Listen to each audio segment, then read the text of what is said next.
welcome everybody. Good afternoon. This is our first webinar of 2023, and I'm really delighted that we can kick off the year on this huge topic and very, very current about how we can fight the cost of living crisis using technology. And as a BCS member, we all have a responsibility to help to do something, and we were wondering how can technology and technologists in particular help. And I'm so delighted to have this panel here today. And let me sort of hand it over to Sarah Weller, who is going to be our chair for this panel today. So Sarah, over to you. Thank you so much, Freddie, and welcome everybody. So lovely to have everybody on the line. We got a very busy hour packed up for you. So my job is partly to introduce and partly to keep everybody on time. So I probably got the toughest job of all, actually. So we're going to talk today about technology helping the cost of living crisis. And it's very clear that being digital these days is an essential life skill. It's not a sort of a nice to have, it's not an option. And a lot of the information I'm going to give you this morning in this very, very brief opening will come from the Lloyds Digital Index survey, which is a huge survey which produces fabulous data that tells us where we stand on digital skills in the UK. And the truth is we're not in a great place. We've got over 10 million people who don't have basic digital skills. 5 million or so don't know how to use an app. Nearly 5 million don't know how to turn on and log in. So we're in a place where a lot of the people in the country who need most help with the cost of living are not in a position to access digital resources. And we know that carries quite a big cost penalty. So people who have low digital skills compared to people who have high digital skills are probably paying a poverty premium of over £600 a year. We know that people with higher skills get into jobs that are better paid. And so there's a big income gap too. And there's very much, as we'll go into talk about today, I'm sure, a sense that when you try to go online to get help, even if you have the skills to be able to do that, there isn't really a lined up journey for you. It's really hard to find your way through the ecosystem. And that means that a lot of the people who need the help most just simply don't find it. So we know there are £15 billion worth of benefits that are not claimed by people. We know that very, very low percentages of people are on the right social tariffs, let's say, for some of their basic household bills. And there are lots and lots of grants available that people simply just don't find. And all of that comes down to an inability, essentially, to interact with and access the digital world, which means that the people who most need help at this time with the cost of living crisis are probably the people least able to find the help that they need. So we're going to talk today a little bit about how we can do something about that and where we think technology might fit in the picture. We've got some really interesting contributions from people who are doing some super stuff about using technology to really target these groups of people and help them to come online. So that's what we're going to talk about. I'm just do 2 minutes introduction of myself, and then I'll pass you on to the rest of the panel for them to do the same. So I'm Sarah Weller. I'm a non-executive director at the Money and Pension Service, which is part of DWP. I'm also on the board at BT, and I'm on the board at Virgin Money. And I've, in the last few years, been also on the board of a big bank and a big water company. So I've been very familiar with organisations that face into trying to help customers who are less advantaged to get the best out of the businesses. So I was with Lloyds when we launched the Digital Index, Digital Consumer Index, and also when we did an equivalent one in financial inclusion, where some of the gaps are equally large. And in that role, I think I became very familiar with and aware of and committed to helping customers who don't have these sorts of levels of skills to either get online, to get the information they need, and to make the most of their money and be able to access life, which is increasingly going to a digital world. So that's a little bit about me. I'm going to just hand you over, I think, now to our panel members. So let me start with Lee. Hi everybody, it's a pleasure to be here. Thank you so much for hosting us today. So my name is Lee Smith. I run a small digital tech for good strategy company, consultancy, and I've been a long time campaigner for financial and digital inclusion for the last 18 years, I guess. And what I am doing now is really, and those indexes that Sarah mentioned, I wrote the strategy for Lloyds Banking Group and also for the Digital Poverty Alliance, which we established last year, which I now sit as the chair of. And that's how I know lovely Freddie, who's obviously the host today. So that's where some of those connections are. And it's, yeah, a real pleasure to be on this call and really talk about not just what the intersection is between financial and digital inclusion, but hopefully what we can do about it as well. So thanks very much for having us. And over to you, Ren. Thanks, Lee, both for bringing me onto this panel, and also to Sarah and Freddie for organizing this. So I'm Ren, I'm the founder of Lightning Reach. My background is in fintech and financial inclusion. So I sort of started working with bigger companies and then worked with many people who have been financially excluded in emerging markets before moving to the UK about a year ago. And basically the pandemic struck and I realized how complicated it is for people to access the financial support they need. Just as Sarah was saying, many people that I spoke to had lost their businesses overnight or their jobs and really didn't know where to turn to or how to get help. And as I dug more into it, I sort of realized there are lots of barriers that stand in people's ways. And that's why I'm quite excited about the potential for digital to help. So what Lightning Reach essentially does is aim to link people up through a one-stop shop.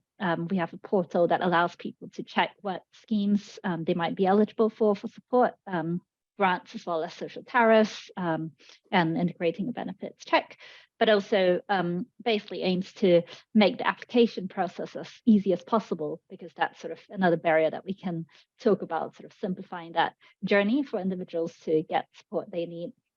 So it's only been about a year since our portal was launched. We've been fortunate to help people get access to about £2 million+ in grants so far, with about 30,000 people on our platform. But we know that's sort of just the tip of the iceberg, and there are lots of other people who need support. So very excited about discussing what else we can do. Very good. It's great to have you here, Ren. And Jonathan. Thanks, Sarah. Yeah, Jonathan Brown, Managing Director of We Are Digital. Spent most of my working life in corporate world, where the latter end of that did spend an amount of time in my own time advising smaller companies who I felt had got a social impact leaning, one of which was We Are Digital, and eventually decided to stop advising and actually came on board as Managing Director. We employ about 80 people direct in Coventry, but our overall supply chain, runs to several hundred, nationally. And we deliver local, regional and national programs predominantly focused on people with limited or zero digital skills, or people who are not confident in using those digital skills. Some of the national programs we run, things like Windrush claimants, so people who are taking claims following Windrush. This week we've gone live with support to people in Mauritius and Seychelles who have got a visa application requirement and an entitlement to come into the UK, and people who are going through courts and tribunals, so wanting divorce support and advice. And locally, we work with people like L&Q Housing Association. We work with Lloyds, giving people help and support around their financial entitlement. So some fantastic figures come in there where we see people on average getting £2,000 to £3,000 a year financial benefit based on the advice we can give them around entitlement. I think the unique thing around the service is that the vast majority of our front end service is delivered by community groups. Those could be individual, third sector, national charities, but very much locally based. So we provide the infrastructure. This is about technology. So our technology stack, our triaging methodology, our ability to connect people to the trainer, to get the training as soon as possible, is all held centrally. But the actual individual support is delivered by our range of support network. That could be in the home, it could be remote, it could be in community groups. So the real impact for me is that although we take national money from government, we take national money from Lloyds and Vodafone, etc., it then goes back into the communities. So the communities that the large institutions are wanting to support are actually getting that direct financial benefit as well. I come from a technology background. I liken it to the SIAM model in technology. So we take the head contract, we take the risk, but we then knit together a range of providers to deliver the service. So relatively unique service in my view that mixes the very best of community delivery but centralized technology and know-how. Brilliant, super. I think we're very lucky. We've got a panel of people who are both passionate and deeply steeped in some of these areas and very active. So really looking forward to the conversation. What we're going to do is we're going to take probably the conversation in 2 chunks, and then at the end we'll leave a bit of time for questions if we've got any. And the 2 chunks I'd like to work with really are to have a chat to the guys about what is actually happening. Where do they think tech can help? What are the problems that we're trying to overcome, and where do they think tech can be part of the solution? And then I think we'll finish by talking in the second block a little bit about how everybody can be doing something to help, because I think one of the things that struck me about both financial and digital inclusion actually is that you can be excluded for all sorts of different reasons, particularly in digital. So you can be excluded because you don't have the tech, you don't have a way of getting online. You can be excluded because you don't have the money to pay for online access and broadband. You can have problems because you don't have the skills. Maybe you're not confident, maybe you worry about security. There are all sorts of things that get in the way of people. And so in solving the digital skills problem, the digital access and getting people out of digital poverty, there's actually a whole series of things that we need to do. It's not a simple button that we just switch and we go, all of a sudden we've trained you up and you're fine now. There's a considerably more complex system that needs to sit around people. And it's why probably when I started looking at this with Lloyds, I don't know, 6 or 8 years ago, probably with Lee, the numbers that we see today in digital poverty have actually not shifted that much. COVID did make a bit of difference, but fundamentally there are still millions of people who are living on the fringes of our digital economy. And as a result, are just missing out in all sorts of different ways. So we'll find, I'm sure, from talking to Lee and to Ren and to Jonathan, a whole series of different ways that they're coming at this problem to try and say, what is the problem we're trying to solve, and what sort of combination of activity do we need to put together in order to be able to get people across the line and get them involved in the digital economy rather than sitting on the edges, which is where too many are sitting at the moment. So, okay, so with that preface, then Lee, I think you're going to kick us off with a bit of a conversation about, what you think the big opportunities are here and how tech can play a part. So I suppose just to dig down a little bit on what you were just saying, the cost of living crisis is going to make the situation much worse. So where COVID brought us up slightly, the cost of living crisis is going to take us back. So for example, and I quote the Lloyds index, I'm very close to it obviously, but it's got better and better. It's like a good wine, the index, and it's so good. And Gemma and the team have done a great job. And last year they focused on the intersection between digital and financial inclusion quite a lot. And what that showed was, I think it was something like 35% of the UK, that's, it's not a minority issue, believe that the cost of living crisis is affecting their ability now to get online.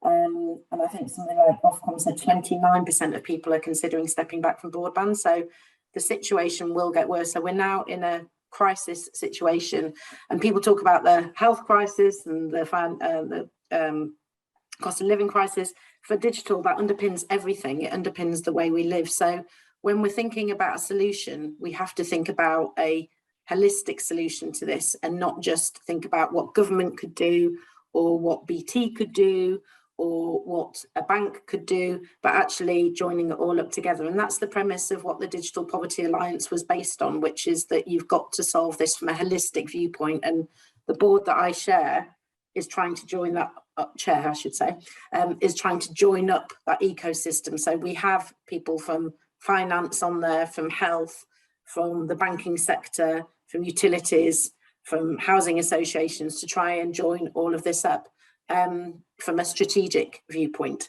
And when we look at that then, so for years now, and I can't begin to tell you how many brilliant initiatives there are out there, but they're just not joined up from a user perspective.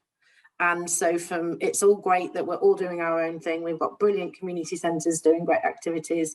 We've got brilliant things happening in some of the UK's biggest banks. But from a person-centric, a user-centric point of view, a systems thinking point of view, it's just not joined up. And so therefore technology, as we all know, can really transform customer journeys. And that's my kind of opening gambit here, which is that we have to look at transformation and digital on this agenda, as we would do in a big company when we're looking at transforming customer journeys. And that's where we have to start from.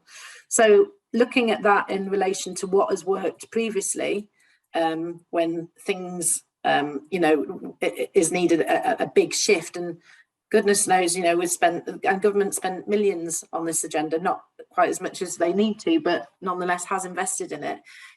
Where do you go to next? Sarah's describing the fact that the figures haven't really shifted. They're about to go backwards, we believe. And then you've got mounting pressures, and everybody's got their own business case. So the first thing that we're trying to do with understanding is to create that business case for all sectors. The second thing is, if you look in history about when big changes have been needed, it's really down to a combination of legislation plus campaign. And I think one of the biggest things that we've seen in our past is a digital switchover. And so therefore we believe at the DPA that is needed for the future. And to do that, you've really got to look at the business case for that. So internet service providers and British Broadcasting, is their operating model is under real severe cost pressures because of the emergence of content providers like Netflix. Landlines are being switched off in 2025. The financial sector, has got huge legislation about to arrive on its door with the Consumer Duty Act and all sorts of other acts. When you look at the sectors in health, so in healthcare, you've got the NHS long-term plan, you've got the future of healthcare, all describing the need for digital inclusion. And so therefore, in terms of an opportunity, we really see the business case being really widespread and including things like metropolitan councils, for example, as well. And then really going to industry to think about how can technology join all of that up from the customer viewpoint and be able to access all of this, which is why we've invited JP on this call, but also Ren from a technology viewpoint. And then in addition to that, there's loads of great applications, but it's a bit of a catch-22 because you've got this situation where there's huge barriers to getting online, and the cost barrier is a new one, but you've got huge benefits. So if you just look at, and Sarah alluded to them earlier, but I think the index separates them into higher earnings, greater feelings of well-being, and greater resilience. So you can, even families that are receiving the same amount of money, even less than £20,000, if they're using digital, they're saving more often, they're checking their balance more often, they're saving more money compared to other households. And that's just from basic things like online banking. That's not even in addition to all of the other platforms. So by getting people online, they'll be able to save that money to be able to pay for the facilities through digital. If we can join it up from a legislative point of view and create this kind of huge UK-wide campaign to change the shift and putting everybody in the right direction so that everybody's receiving the same messages with the same call to actions, and really thinking about it from a user-centric point of view, using technology to do all of that, then I think that we can really end digital poverty once and for all, which is the ambition of the collective. So I think that's the biggest opportunity for us, is taking that holistic approach with a combination of legislation, both current and new legislation, and really creating a movement right across the UK, but joining it all up using technology. Brilliant, super, thanks Lee. And we'll come back in a bit to talk about how people can practically make a difference, because I think that's that'll be what we want to leave you with at the end. That's great, thank you. Okay, so I think Jonathan, you were going to jump in next. Yeah, okay. I think two areas that we predominantly focus on, and if we look at the statistics around the number of voluntary and charity groups that are forming in the UK to tackle a whole range of challenges, hundreds, thousands, constantly being created in the UK. And personally, I volunteer in a community group myself. That the last thing I want to be is bound by bureaucracy, time-consuming, effort. I want to be out there delivering support, help to the people that are most in need. So in terms of the approach that we've adopted, very much the centralisation of that, taking the administration burden away, helping automate it, we see as vitally important, because anybody that volunteers wants to volunteer to do good. They don't want to spend 20% of the time completing forms, going through insurance, etc., etc.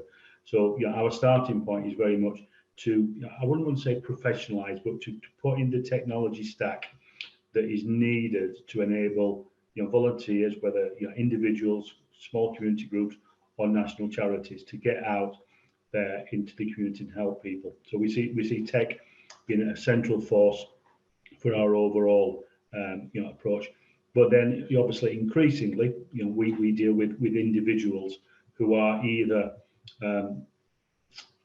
reluctant to use technology, who have no technology skills, or they're concerned. So they've got a level of competency, but then it comes to the added problems of forms, etc., which is why we talk about assisted digital. So a lot of the work that we do is with people who are reasonably comfortable that they could use a keypad, etc., etc., but they don't then have the confidence to take it the next step further. And increasingly what we're seeing as well is, because of the, rightly so, increase in people being aware of fraud, scams, etc., that's stopping people taking the next step. So we've actually seen people potentially pull away from being digitally enabled because they see the benefit, but they also see the risk, which is why, again, with some of our colleagues in places like Lloyds, we're working on helping people to recognise, scams, etc. But also, a lot of the hard-to-reach communities do actually have the technology means. So I think it's a falsehood that we believe this is an age thing, or it's always the fact that people do not have the technology. I think a lot of the people that we come across just do not have the confidence. So they have a phone, but very much they're using the phone for watching content. They're using it for camera. They're not actually using it to help them address some of the divide. And we're seeing that abroad as well. We're doing some work with a charity overseas. Again, the country is reasonably tech enabled in terms of having the equipment, but it's predominantly used for ordering takeaway foods, watching movies, etc. Not using them for things like price comparison sites, not using them for switching energy providers. So a big part of what we are doing, again with some of our contracts, is enabling them to use the technology in areas where they can actually help them to be more financially independent, where they can do price comparisons. And the lady, we tried to make it real in the business, a lady called Janice, who we helped. And Janice, we taught Janice through internet banking. So she'd got the technology, but she hadn't got the confidence. We talked her through, and then we got Janice onto internet banking. We then follow up a few months later to see how Janice is going. It's great, she's getting on internet banking, but she's now moved to online shopping.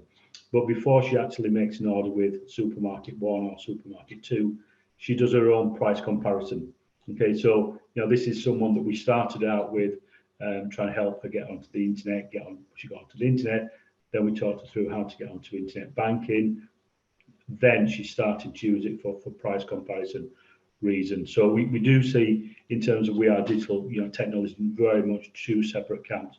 One is that core infrastructure where we can help mobilise individual groups and communities to get out there and to help people most in need. But then secondly, help people who have got access, and accepting a lot of people haven't, but those that do have access, we can provide a lot of that access free of charge, but how they can then use that technology that's at their fingertips to actually improve their own financial position.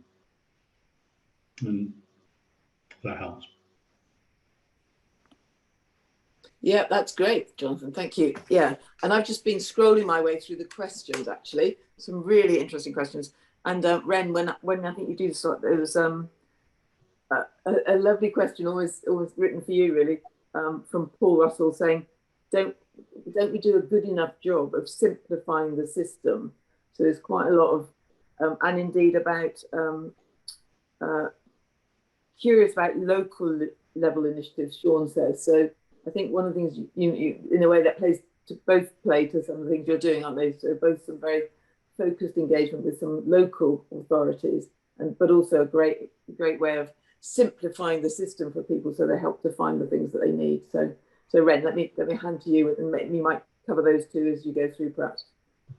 Thanks a lot, Sarah. I think that's a great question, and as Lee also touched on, the landscape is incredibly fragmented, and it's quite difficult for people to be aware of what's out there and how to access it. So definitely that's one point around simplifying the customer journey, which I'll come back to in a bit more detail. I think Jonathan also touched on an excellent point around improving that administrative process for organizations. So they are spending less of the time on sort of paperwork and administration and as much of it delivering impact as possible. So I'll touch on that other side as well. But yeah, absolutely. And in terms of that customer journey for someone that is experiencing the cost of living crisis and in need of support, it's so complicated because there are about 2,000 grants. Every local authority has sort of 5 or 6 different schemes that they might access to, sometimes on different parts of the website. Every energy water company has their own tariff scheme. Or other support that's available. And often that's a range of different support catered to different needs and eligibility criteria as well. So I think in terms of that customer journey, one part of it is about thinking through how do we connect them, make people aware of what's available, but also simplify that information in a personalized way so that people can easily find what's relevant to them as compared to having to run around to 20 different websites and sort of get lost in that fragmentation of links. And then secondly, looking at that application process, once they know what's out there and if they are eligible, how do we make it as easy as possible for them to apply for it? And something that many people that we've spoken to struggle with is sort of having that form filling aspect, lots of complicated questions, lots of paperwork or evidence that's often required, things like 3 months bank statements, and then having to repeat that again for every single organization they approach when they're already stressed out and find it very difficult to navigate a single journey. And then thirdly, also sort of that knowing they've got the award or got the money in hand, sort of how do we make that faster so that people get the help they need at the time and they need it, not sort of like 5 weeks later or even months and months later. And that's all very significant because we know that more than 50% of people aren't aware about what's out there, what support they can get. And if you break that down to a very specific type of scheme, the numbers are significantly lower.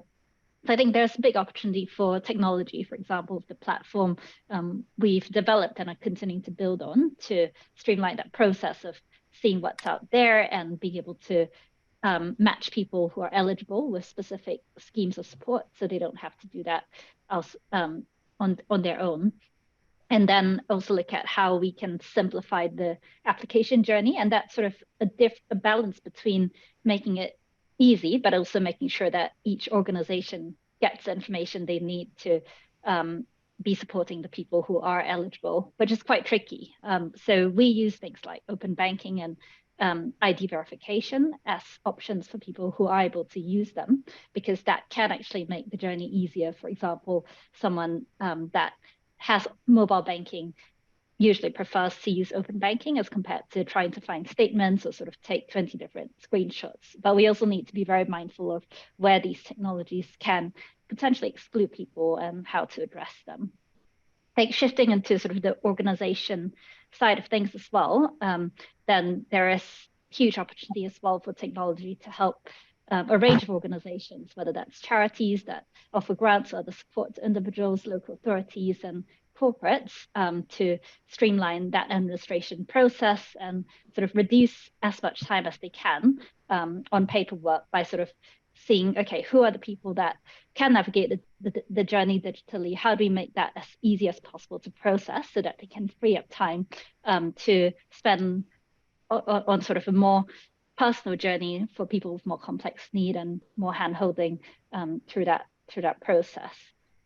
I think a third point or nuance to sort of cover as well is that opportunity to look at how we design in as an inclusive way as possible, given the sort of different barriers and range of needs that Sarah has highlighted, sort of different people struggle with different parts of the process. So some people have an email but don't have a mobile phone.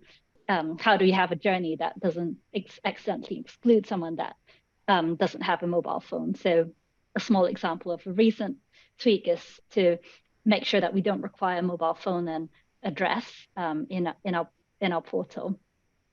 Secondly, sort of small things like making devices as user-friendly and mobile-friendly as possible, so that people aren't excluded if they only have a mobile phone and not a laptop, etc. So it's all sort of a gradient, and we may not be able to solve everything at once for everyone, but the more we can consider different profiles and barriers and alternatives that we can offer for as many of them as possible, I think that's as easy as possible. We always love to include users that have lived experience of financial hardship in the design and testing of the system. And I think that's just something that's really important to make sure it works as well for as many people as possible. But yeah, there's sort of lots to explore around that blend of tech and non-tech and how we can ensure a seamless journey across both. So also really excited about exploring opportunities with working with Via Digital, for example, to ensure that there is support available for people who do struggle with using technology. Good, super, thanks, Bryn. And I've been watching the trail of questions coming in, and there are lots and lots of really great questions. So I'm going to have, just before we go into the sort of how can we all do something, I'm going to try and put a couple of these questions to the group, if that's okay, because I think they relate to some things that people have said. So, Jonathan, there's been a number of questions raised. Stephen Booth, Stephen Tweed, and Tony Abram about how we get access to the stuff that's online for people who themselves can't get online. And I know you do a lot of work with Via Digital in terms of assisted journeys and stuff. And that's obviously a massive problem because many of the people who need these products are exactly the sort of people who just can't access them on their own. So do you want to say a little bit about how assisted journeys can work? Yeah, I think a couple of things. Equally, I saw one pop up, an individual talk about, I think it was a parent who was in the 80s, and how did they get them engaged? I think that's a slightly different one. Yeah, no, that's a slight, yeah. Yeah, I give you a good example of that. But I think it's a fair challenge. I think that's why, you know, we do split our workload into, you know, various sections. There are people who want to engage. You know, it is not a financial barrier to them. Often, sometimes, you know, they just want to engage, but they lack the basic, you know, awareness. So that's what we would call our, you know, digital skills. So either giving people a tablet, for example, you know, so some of the work we do with third parties actually fund that. Some people have already got their own devices. So first of all, you know, making sure they've got the equipment, obviously, and then take them through a huge confidence build. You know, do not expect people to get where you want them to get straight away. And we've got it's available on YouTube. We've got a video, a fantastic video that still, you know, I get a lump in my throat when we see it. But, you know, this was a guy who we, working with Lloyds, we tried and we did, you know, get him working on internet banking. His wife had died. He was quite a traditional, you know, guy whose wife had dealt with everything. We got him online to internet bank, but the bigger beneficiary for that is that he could then start to communicate with his brother abroad. And I think, you know, to me was to give people that compelling reason to actually go online. So although the starting point was, you know, the guy wanted to take control of his finances, I think that just became quite a mechanistic approach where he got the real social benefit. You know, he'd recently lost his wife, but then to be able to interact with his brother that lived abroad. So I think the starting point for me is just that confidence piece. There will always be a barrier around how people got the basic technology. You know, increasingly we're seeing people consider turning off broadband. Therefore, by implication, you know, there's a cost, and people may not want to get on broadband. But if we're over that, then it's what is the compelling reason for people to get online. And, you know, Lee will know, my father-in-law's 91. You know, he's a plumber by trade, so he's very technically minded. And a very good friend of mine who's a computer consultant, he had a half an hour in the pub with him, explaining to him how the internet worked, but he used plumbing technology and terminology. So that interested him. But he's a very successful in horse racing, and so what brought him online was actually putting a racing app so he could place a bet rather than having to get in the car and go to the bookies. But what it means now is he communicates with both my sons, remotely. So I think it's that there's a need for people to be online. I think we all recognise that around banking and price comparison sites. But the big thing for me is to find that real compelling social reason that people want to get online and where they get the benefit. So I think each individual is different. Equipment and technology is cost. Sometimes we have means of getting over that. But then where we see the real benefit is where people see that real compelling benefit. And it may be in terms of the work we do with people, like L&Q, the work that people work with in Ren, that there's just a pure financial benefit that they can see and we can demonstrate. If you work with us, we will help you complete the forms. We will enable you to be more confident. And the next time you may be able to do it yourself. If not, we can still continue to help you. We're not going to go away. But then when people can see a £3,000 per year financial benefit for them, they start to recognise the opportunity. So there's a bit of a long-winded answer, that said, but it's really about finding a compelling reason for people, and it may be just social interaction. People, if you live on your own, it's cold, etc., etc. It may be financial benefit, but find that compelling reason to get people online, and then be beside them. And a lot of the stuff we do, we go into people's homes. So people are not always confident about coming into a group environment. They're not always confident about actually how can they get online to give them support. So we'll go into the home, first of all on a one-to-one basis, and then the next time they may feel confident that they can come online. And then wouldn't it be great if we can create that ecosystem of people that are all learning together, and then you create that self-help community, which is far more beneficial than where they work, because it gets that social interaction as well. Yeah, and I couldn't agree with you more, Jonathan. And Lee's been telling me this for many years now, that actually you really need to connect with people at their point of need and find something that makes it relevant for them to get online. So whether it's placing a bet, or whether it's, as one of the guys in the chat said, Google Earth for his dad, or for my mum, it's like she wants to watch Sky Sport, and she also wants to watch some different sport on her tablet at the same time, because she's just sport mad. So it is all about finding the connection, I think.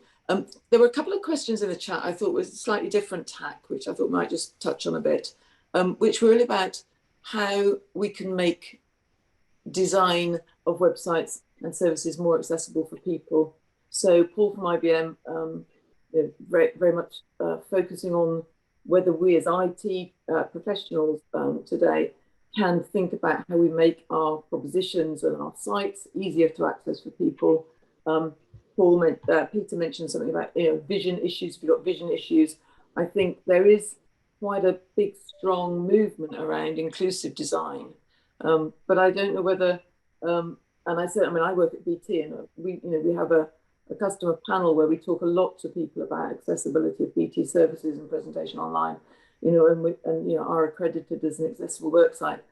But actually, when gov.uk put a whole load of stuff on last year, when Lee and I started working on the cost of living stuff, and actually what they did was, it was really, what they put on the website was really nice, but actually it was designed for people who were relatively quite high in digital skills and financial skills and literacy, and therefore in many ways wouldn't have been accessible to the people for whom it was most important. So I don't know whether, Lee, you just want to say anything about inclusive design? I mean, we talked about Gail Thompson, for example. I don't know whether, Yeah, I can touch on Gail's work as well, if you like, actually.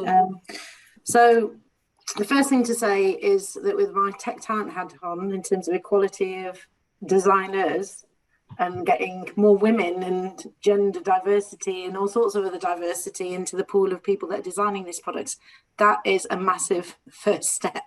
So you find that, and I'm sure plenty of people on this call realise this, but because the majority of people in IT and digital have been male so far, I think the stats are still only that there's something like 21% or 22% of females, for example, in IT.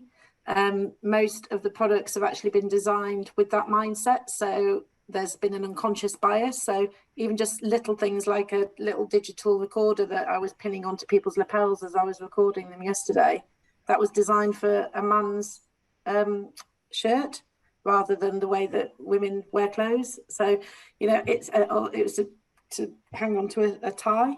So it's little things like that, as well as things like, I think, well, you know, calling Alexa, which has now been a machine that people shout at in the corner and giving it a girl's name. You know, it's little things like that that really are really so frustrating, but it's because people have designed them with an unconscious bias. So sorting out equality within IT and the roles that people are designing products is an absolute necessity to start with. Then in terms of accessible website, just keeping things really simple.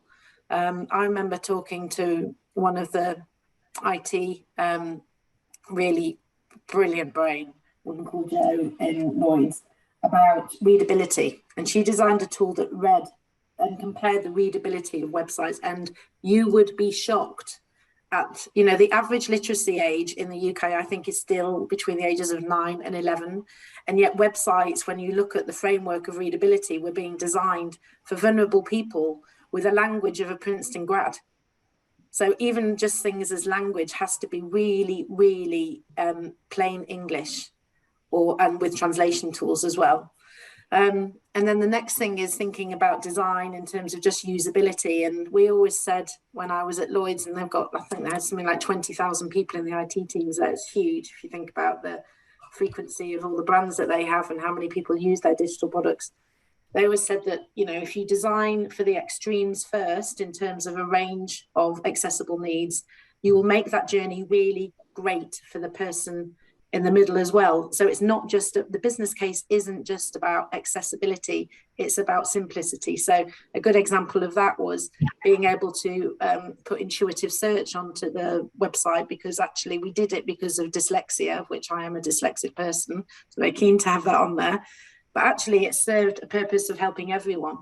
And so inclusive design can really help with that. And there's organizations like AbilityNet that can help with that and accredit your website, give you a headline audit if you're running a company with digital assets, and give you a very high level view of how accessible your websites are. And there's so much more that should be done in legislation around this. I mean, the Equality Act is there, but really in terms of digital, you know, how much mandating is there done in terms of accessible websites? And there's lots of campaigns around that. But if you're interested in that, I would definitely speak to the team at AbilityNet, who are incredible in this area, and they have specialists around digital inclusion as well.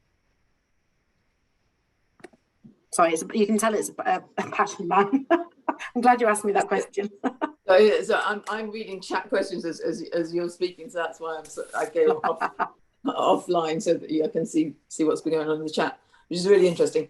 So it's been good to pick up a few questions as we go, and I think that's covered quite a lot of ground. I think now what we might do is just perhaps pop around the channel and the panel and try and put together maybe one or two things for each of us that we would say that we think we and those who are listening to us today might be able to do differently. Let's try and see whether we can sort of guide people as to, so how do we take some action in here?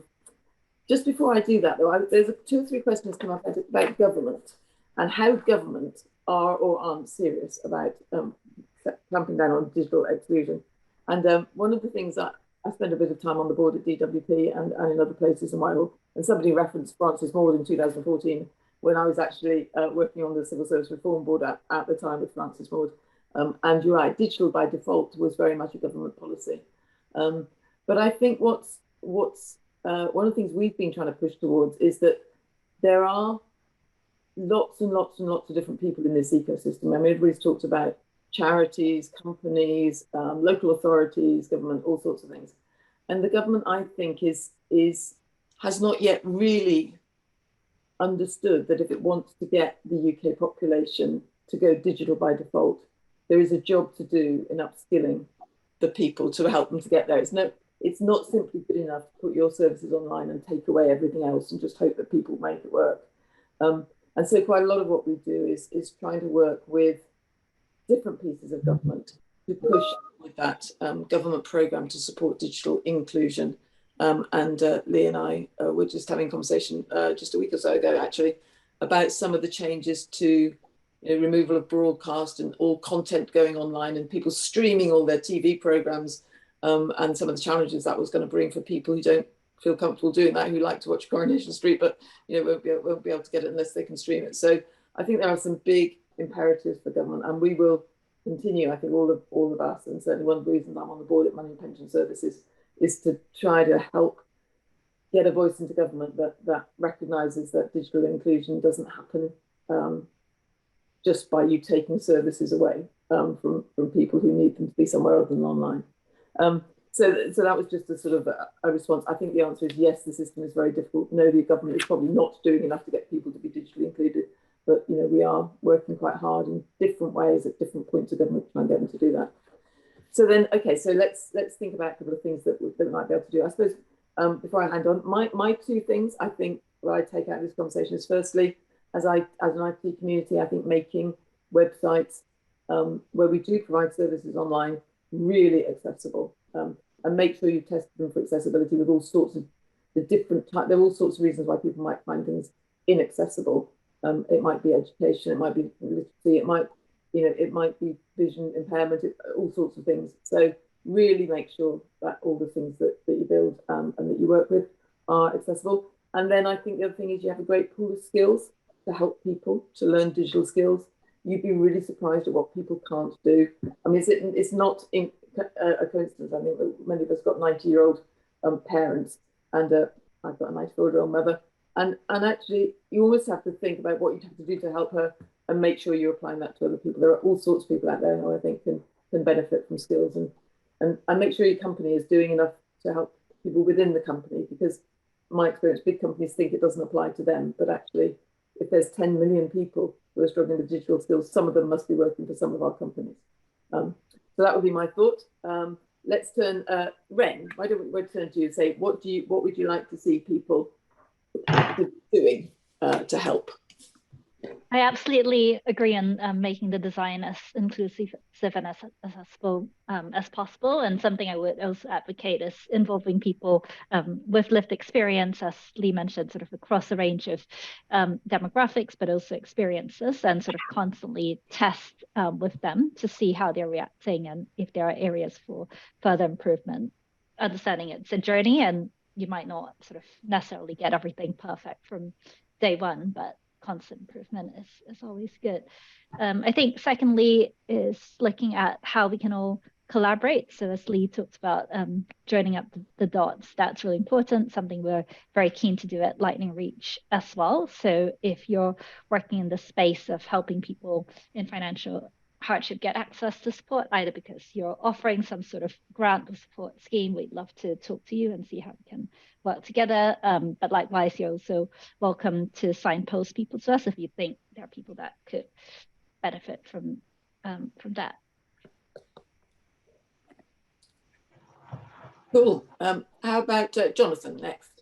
Yeah, I think the main one for me, Sarah, we talk about helping people live their lives more confidently. And I think that sums up to me the big challenge we have at the moment, in that on the meeting chat, someone said that they were moving further away from using technology because of the fear of scams. Okay, so that may be someone that is very confident using technology, but all of a sudden there's something happened in their life that has made them less confident, not in terms of using the technology, but about the potential for fraud.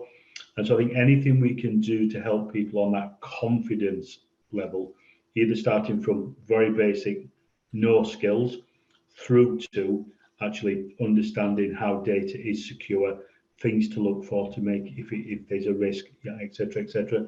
Because without doubt, there's just numerous barriers. I think if we just believe that there's one barrier to this, I think most people would disagree. And the biggest one to me, we can talk about the infrastructure, we can talk about pure cost, but even people who perhaps have not got that barrier, there's just a huge confidence barrier. And I think it's not for me to talk about government policy, particularly when I've got a number of government contracts, But one of the things that I have been very pleased to see in government, it's not a binary, you will use technology or you will not. You know, increasingly we're seeing government understand the need for assisted digital. So people that understand that a process will be smoother, can be more efficient with using technology, but they need supporting through that process. And I think that's a wise investment by government. Otherwise, the alternative is people will just not engage.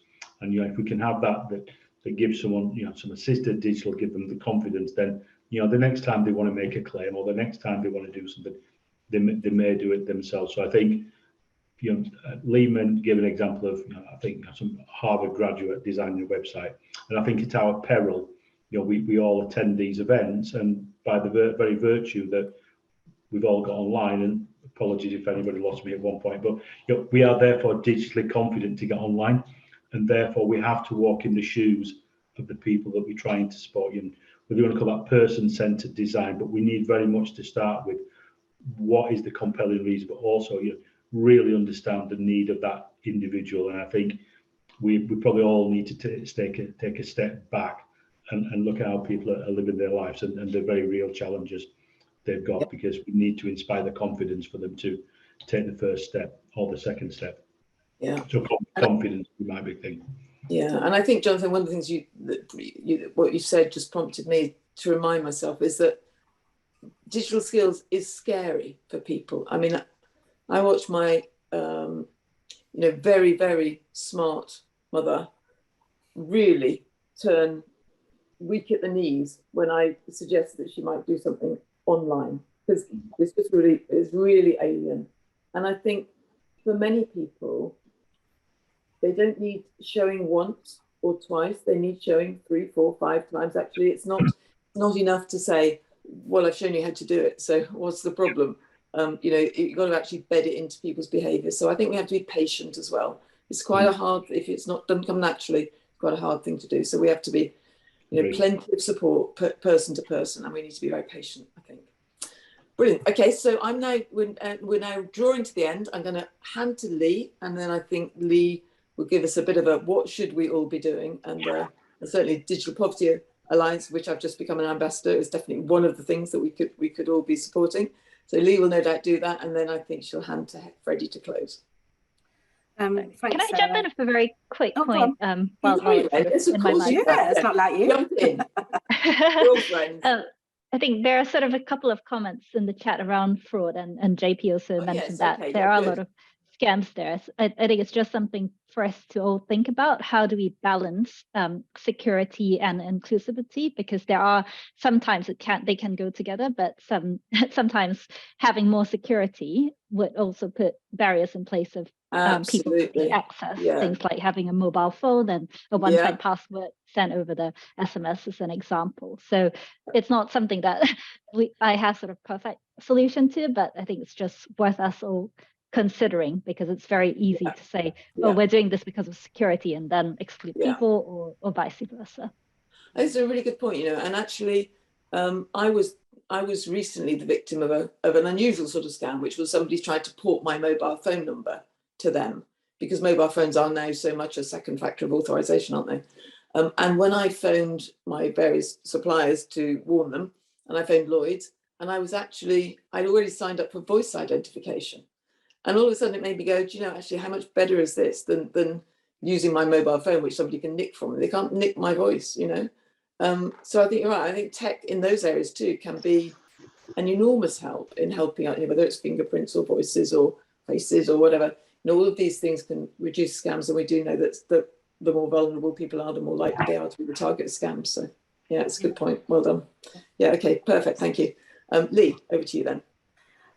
Thank you, Sarah, and thank you, Ren. I think that's a really good point. And if you look at the Lloyds Index, they actually say that the #1 thing to encourage people to use the internet is to let them know how you're using their data or not using the data. So, you know, you get that cookies message, but it doesn't explain what that is.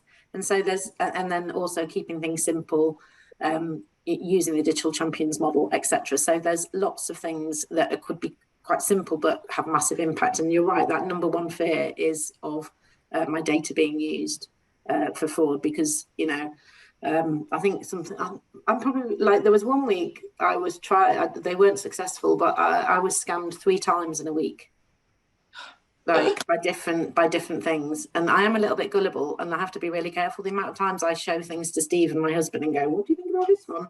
One of them was actually about BT, actually, saying that we were going to get super fast. We were going to get super fast because they must know that my husband, you know, and it wasn't to do with that at all. They just wanted my details. So you've got to be really careful. And there's no wonder that people are scared of it, particularly more people who are more vulnerable. So I completely agree with everything that's been said. So in terms of what can we do, there's lots, but there's a choice, I think, and it depends on where you are, what company you work for, where you live, and all those other things. But in terms of generic things we can do, please sign up to the community hub at the Digital Poverty Alliance. I'm not sure, Freddie, whether you've got a bespoke BCS room there or whatever, but we're trying to make sure that that is a hub for joining the dots in a very virtual way, because we're all based all over the UK. The second thing really is to be able to sign up to newsletters and stuff at the DPA. They try to make sure that they've got as much news as possible of what's going on so that you can keep up to date and submit news as well. And then there's LinkedIn and Twitter and all that kind of good stuff. That's all the general comms stuff.